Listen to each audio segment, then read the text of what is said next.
Fear-mongering. My favorite tactic by our totalitarian government. I love it so much. Love it how they use it to take away freedoms. I love it how they get idiots to get scared and vote for their dumb, corrupt policies. Today we're going to be talking about John Kerry, the so-called climate expert of the State Department, who, let's make something clear, has no idea at all what he's talking about, ever, never has.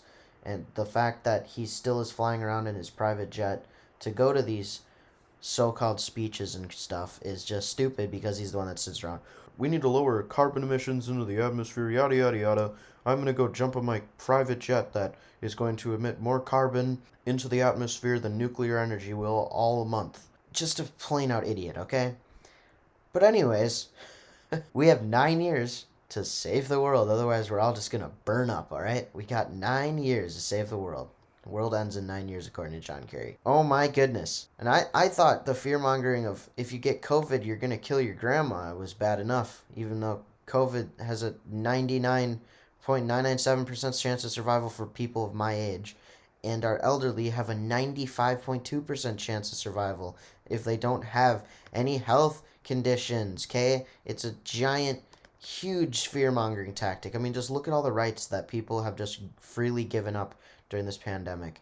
The fact that kids are being forced to wear masks to school completely goes against the constitution of a public school because, well, schools do not have any right to dictate what children wear to a public school. Now, see, if it was a private school, it would be a completely different story. Even physical security.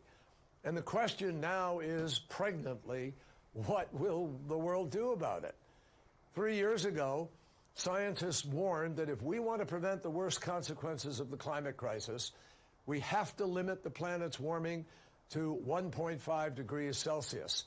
That's the magic number by consensus among most scientists.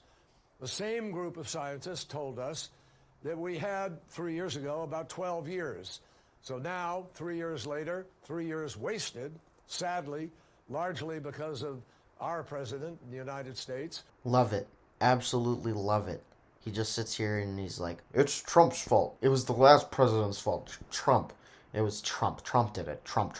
You know, I wish I could live in people's heads rent-free as much as Donald Trump. Like, he lives rent-free in millions of people's heads. Around 2030 is the date at which we have to get the world now on the right path in order to cap the warming at that level of 1.5. So we are absolutely, clearly, without question, now inside the decisive decade. It is simply not acceptable, Wolfgang, for countries to think they can go to Glasgow, the meeting we will have, the COP, in November, and simply put big numbers out for projections 30 and 40 years from now or longer. It's what people will do in the next 10 years that matter. That's what we have to talk about.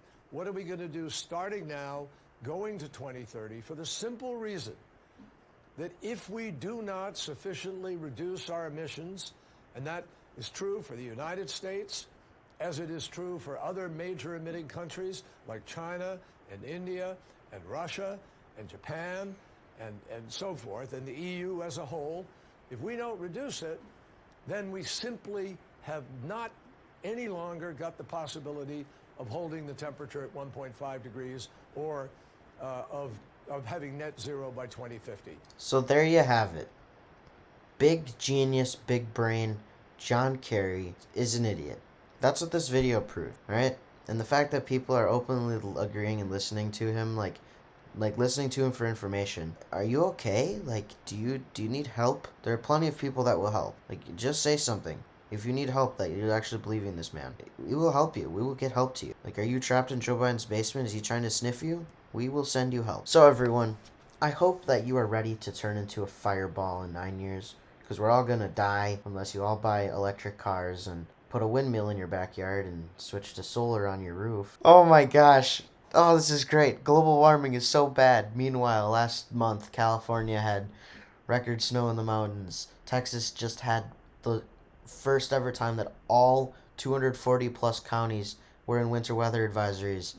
I'm in McAllen right now visiting my grandparents. I'm usually from Wisconsin. And we're literally just, when I got down here, it was 32 degrees. The coldest it's ever been on record in McAllen before that was 35. So you tell me, is global warming really that bad, or is it just a pattern in our climate that the world goes through every couple hundred years? Just like when we used to have droughts and ice ages and scorches and all these other types of things that have happened in the history of the world. Because we've got to remember, the world's been around for a long time, and we're still fine. Make sure you subscribe and don't turn into a fireball.